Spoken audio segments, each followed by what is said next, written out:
भगवान की प्राप्ति में देरी नहीं है।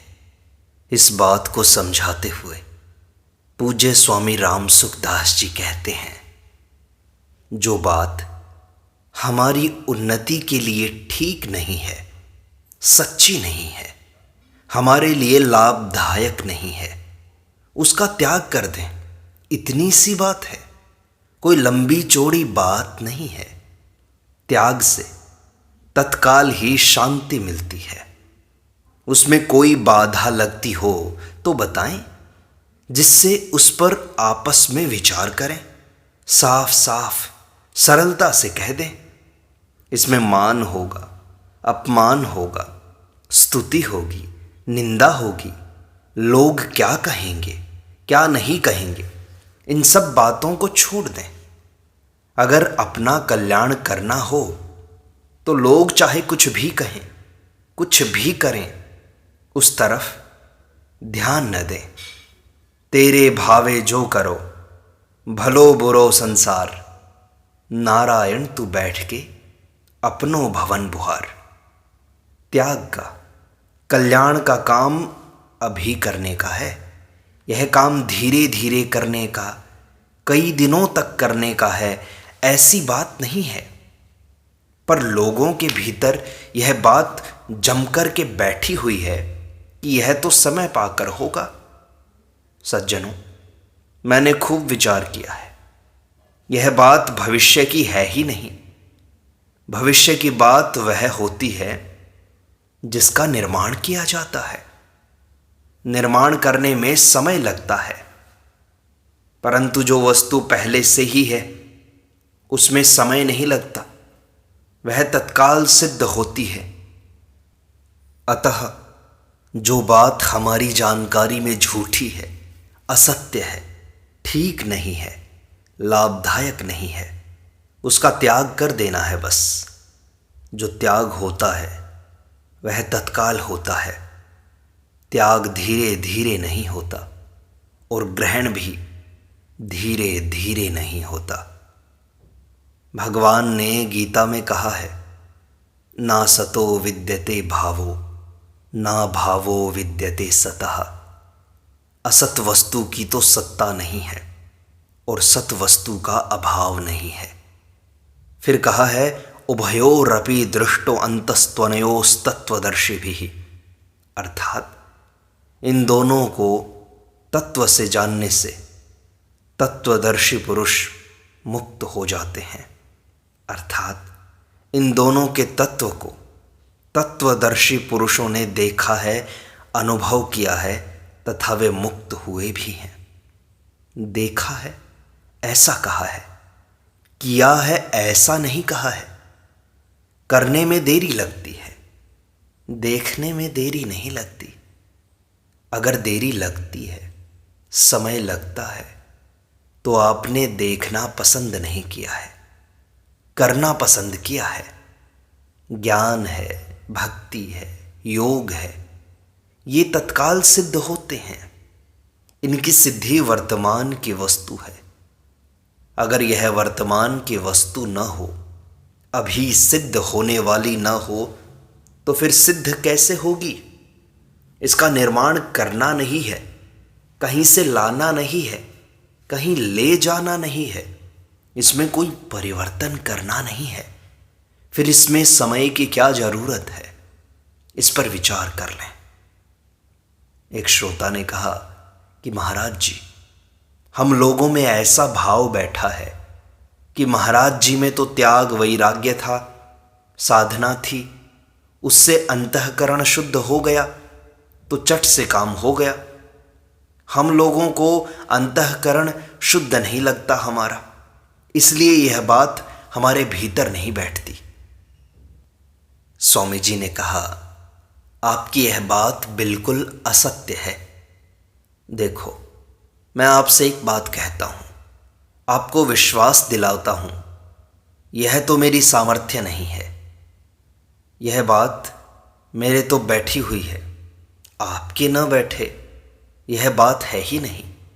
आपका अंतःकरण कितना ही अशुद्ध हो, गीता में भगवान कहते हैं, अपि चेदसि पापेभ्यः सर्वेभ्यः पापकृत्तमः सर्वं ज्ञान प्लवेनैव वृजिनं संतरिष्यसि।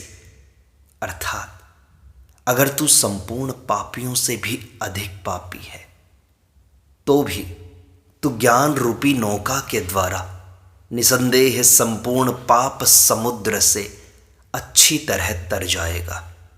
पापेभ्यः सर्वेभ्यः पापकृत्तमः कहकर आखिरी हद कर दी। इतना संस्कृत का बोध तो बहुतों को होगा कि पापेभ्यः शब्द बहुवचन होने से संपूर्ण पापियों का वाचक है, फिर भी इसके साथ सर्वेभ्यः शब्द दिया। सर्वेभ्यः शब्द भी संपूर्ण का वाचक है। अब विचार करें कि ये दोनों शब्द होने के बाद भी भगवान ने पापकृत्तमः ये शब्द दिया है जो अतिशयता का बोधक है। पहले पापकृत होता है, फिर पापकृत्तर होता है और फिर पापकृत्तम होता है। यह आखिरी बात है। संपूर्ण संसार में जितने भी पापी हो सकते हैं उन संपूर्ण पापियों से भी अत्यधिक पापी उसका अंतःकरण कितना अशुद्ध होगा बताओ। क्या आपकी यह बात जंचती है कि मैं भी ऐसा ही पापी हूं? नहीं जंचती ना। भगवान बताते हैं कि ऐसा महान पापी भी ज्ञान रूपी नौका से संपूर्ण पापों से तर जाता है। ऐसा कहकर फिर आगे के श्लोक में कहते हैं भगवान, यथैधांसि समिधोग्निर भस्मसात् कुरुतेर्जुन ज्ञानाग्निः सर्वकर्माणि भस्मसात् कुरुते तथा। अर्थात हे अर्जुन, जैसे प्रज्वलित अग्नि ईंधनों को सर्वथा भस्म कर देती है, ऐसे ही ज्ञान रूपी अग्नि संपूर्ण कर्मों को सर्वथा भस्म कर देती है। बहुत धधकती हुई जोरदार आग हो, मामूली आग नहीं, उसके लिए समिद्धा अग्नि ये शब्द दिए हैं। अग्नि शब्द एक वचन है, उसके साथ बहुवचन शब्द एधांसी ईंधन दिया है। भस्म के लिए भस्मसात शब्द कहा। भस्मसात का अर्थ होता है सर्वथा भस्म कर दे, उसकी राख भी ना बचे। इस तरह ज्ञान रूपी अग्नि संपूर्ण पापों को भस्मसात कर देती है। पहले कहा है कि ज्ञान रूपी नौका से संपूर्ण पाप समुद्र से तर जाएगा। दूसरा दृष्टांत इसलिए दिया कि समुद्र से तरने पर समुद्र का अभाव नहीं होता, समुद्र रह जाता है। उस रह जाने के संदेह को मिटाने के लिए दूसरा दृष्टांत दिया कि ज्ञान रूपी अग्नि से संपूर्ण पापों का सर्वथा नाश हो जाता है, कोई पाप बाकी नहीं रहता। यहां कर्माणि कहने से भी काम चल जाता, फिर भी इसके साथ सर्व शब्द दिया। तात्पर्य है कि संचित, क्रियमाण और प्रारब्ध सभी कर्मों का नाश हो जाता है। अब इसमें देरी का क्या काम?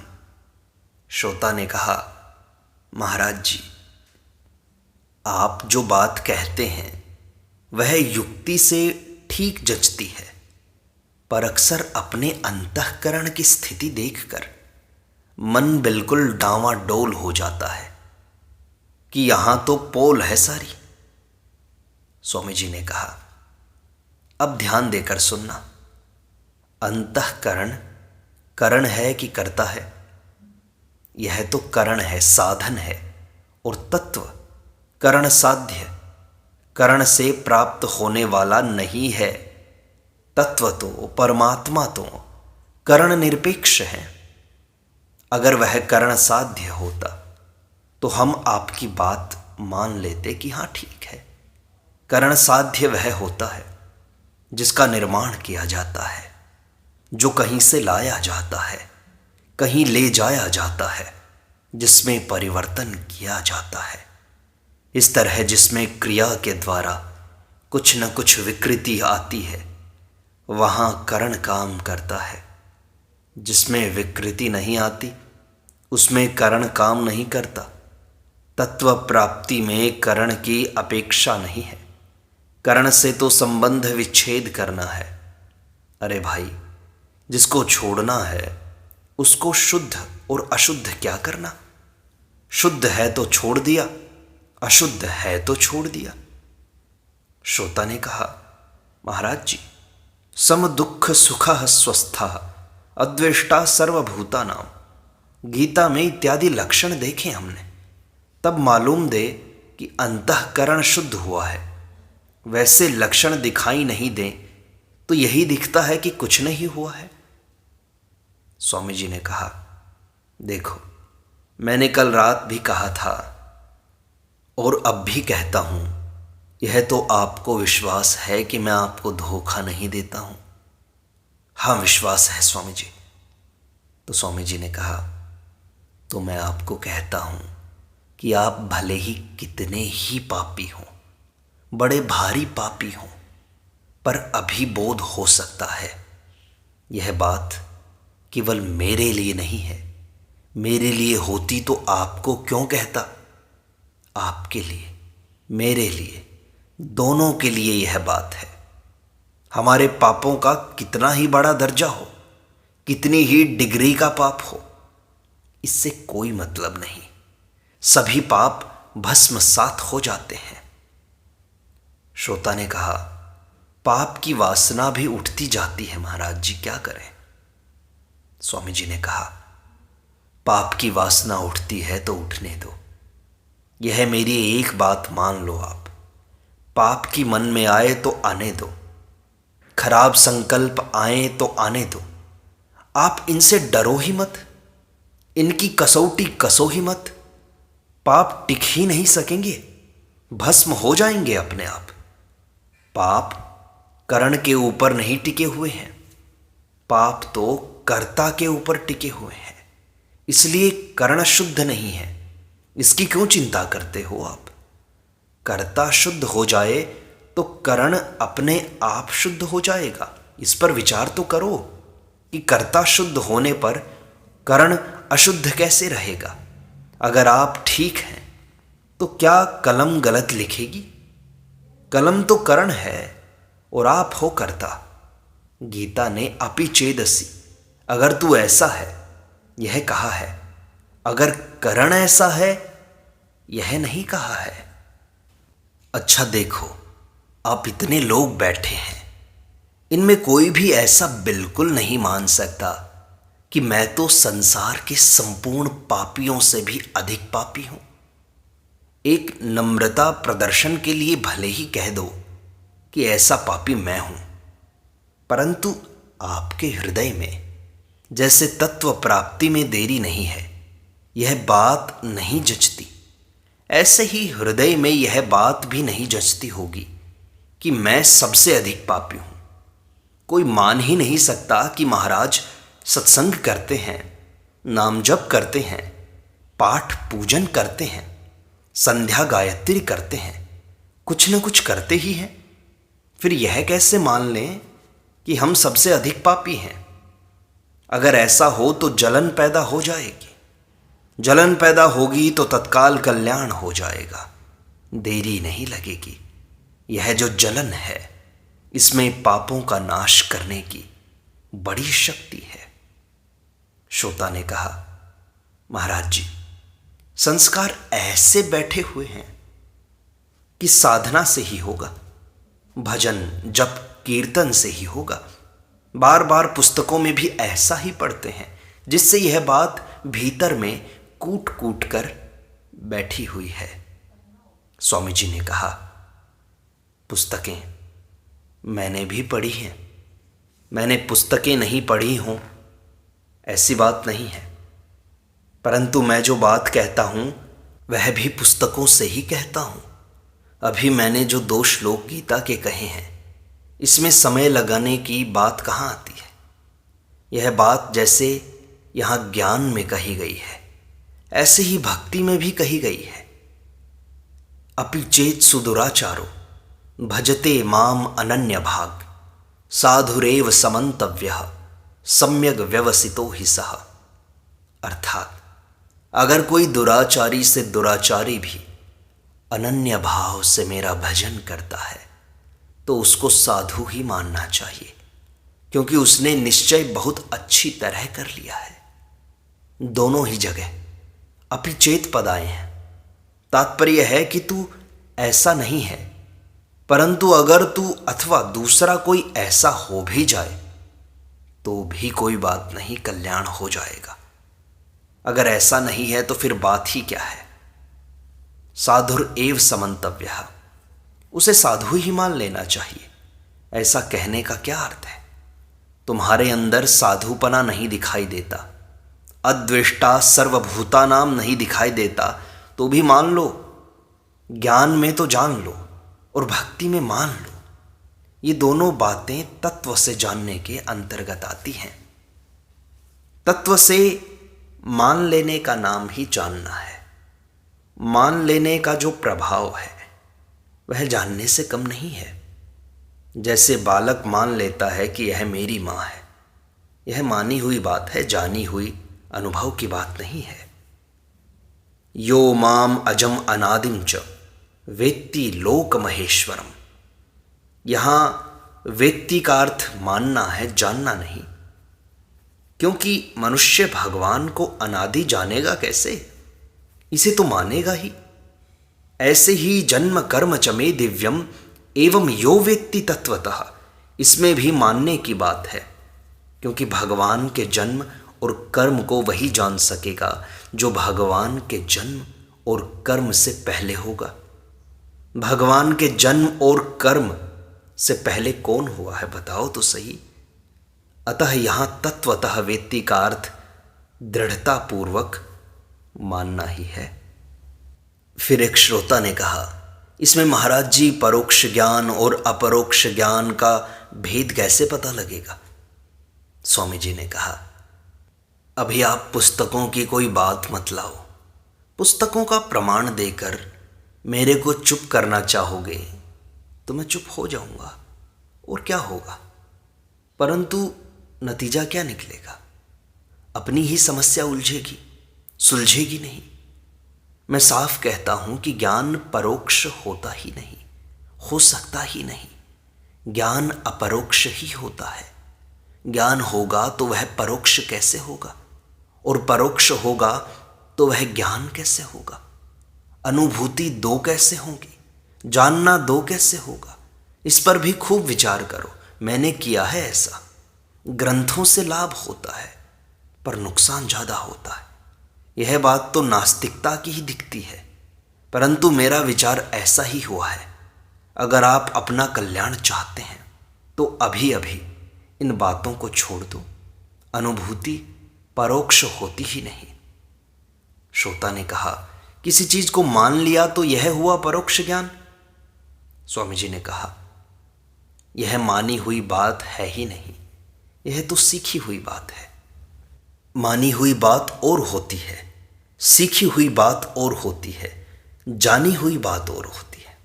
तोता राधे कृष्ण, गोपी कृष्ण कहना सीख लेता है तो वह परोक्ष ज्ञानी हो गया। परोक्ष ज्ञान हो ही नहीं सकता। जो परोक्ष है वह ज्ञान कैसे? अंतःकरण इंद्रियां अक्ष हैं, इससे पर होगा वह ज्ञान कैसे होगा? यह तो एक प्रक्रिया है।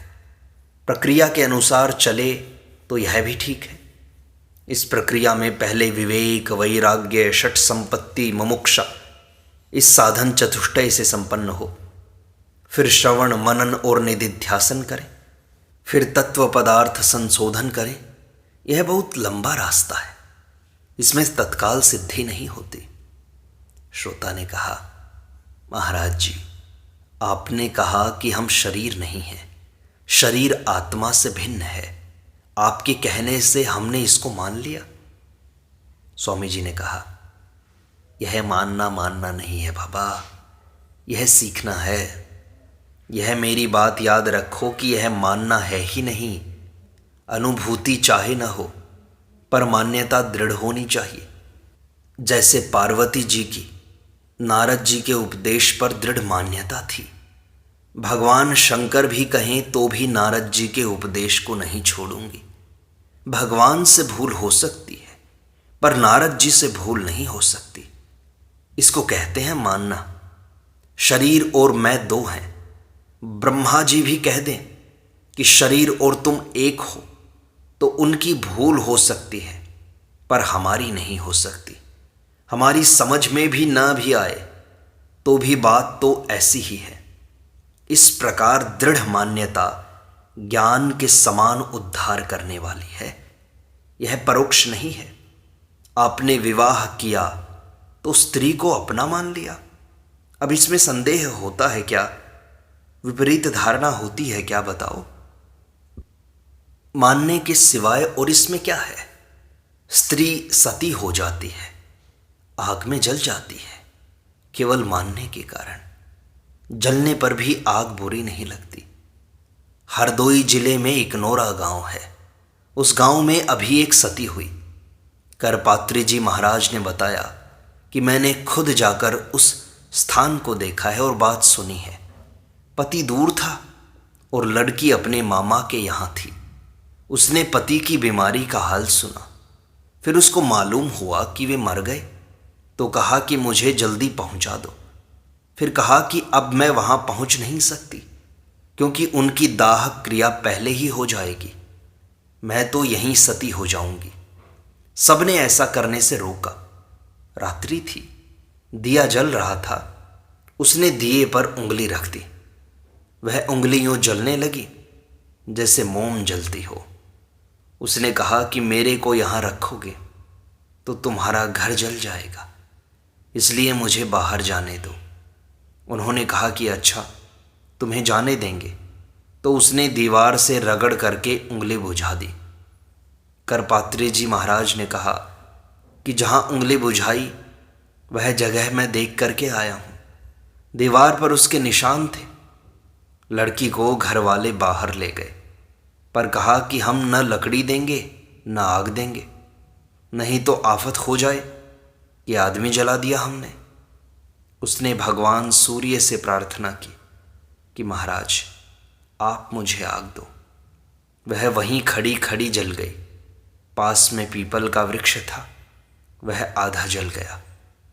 वहाँ के लोगों ने बताया कि हमने देखा है। अब उसमें कौन सा ज्ञान था बताओ। वे चले गए। अब मैं नहीं रह सकती। उन्हीं की अंश हूँ मैं। उनकी दाह क्रिया हो गई, मेरी कैसे नहीं होगी? इसको मान्यता कहते हैं। सुन लिया और सीख लिया, इसका नाम मान्यता नहीं है, इसका नाम सीखना है। सीख करके व्याख्यान दे देते हैं, खूब पुस्तकें लिख देते हैं। ज्ञान अपरोक्ष ही होता है, परोक्ष होता ही नहीं। मैंने इस बात पर विचार किया है और इससे बढ़कर मैं क्या कहूँ। एकदम तत्काल सिद्धि हो जाती है, ऐसी बात है यह।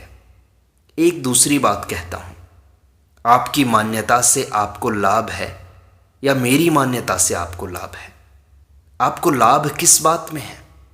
आप अभी परोक्ष अपरोक्ष लिए बैठे हो। ऐसी मान्यता से लाभ है या जो मैं कहता हूं उससे लाभ है? लाभ की बात भी नहीं समझते आप।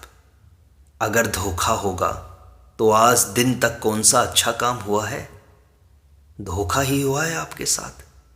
एक मेरे कहने से और धोखा हो जाएगा, परंतु मैं कहूं उसमें धोखा होगा नहीं, हो सकता नहीं, होना संभव भी नहीं। एकदम सच्ची बात है। पंढरपुर में चातुर्मास किया तो उसमें मैंने यह बात कह दी कि तत्काल सिद्धि हो जाती है। उन्होंने यही कहा कि ऐसा नहीं होता है, अभिमान की बात है। मैंने जोर देकर कह दिया कि मराठी भाषा मुझे नहीं आती और यहाँ के संतों की वाणी मैंने पढ़ी नहीं, परंतु मेरा विश्वास है कि यहाँ जो एकनाथ जी महाराज, तुकाराम जी महाराज, ज्ञानेश्वर जी महाराज आदि अनुभवी संत हुए हैं, उनकी वाणी में तत्काल सिद्धि की बात जरूर आएगी। उनकी वाणी में यह बात आए बिना रह सकती नहीं। इतने में एक आदमी बोला कि हाँ, ये बात तो है, तत्काल सिद्धि की बात आती है। गीता कह रही है, अपि चेदसि पापेभ्यः सर्वेभ्यः पापकृत्तमः। इसको मान लो, इस बात की उलझन मत रहने दो। अंतःकरण अशुद्ध होने पर भी ज्ञान हो सकता है। अंतःकरण सर्वथा शुद्ध होने पर बाकी क्या रहा? अंतःकरण को शुद्ध करना और अंतःकरण से संबंध विच्छेद करना, ये दो चीज़ें हैं। बड़े जोर से कहता हूँ कि अंतःकरण को अपना मानकर शुद्ध करोगे तो नहीं होगा शुद्ध। क्यों नहीं होगा? मेरा अंतःकरण है, यही तो मुख्य अशुद्धि है। शरीर को, मन बुद्धि को, अंतःकरण को अपना मान लिया, यही तो मूल भूल है हमारी। गोस्वामी जी ने ममता को ही मल कहा है।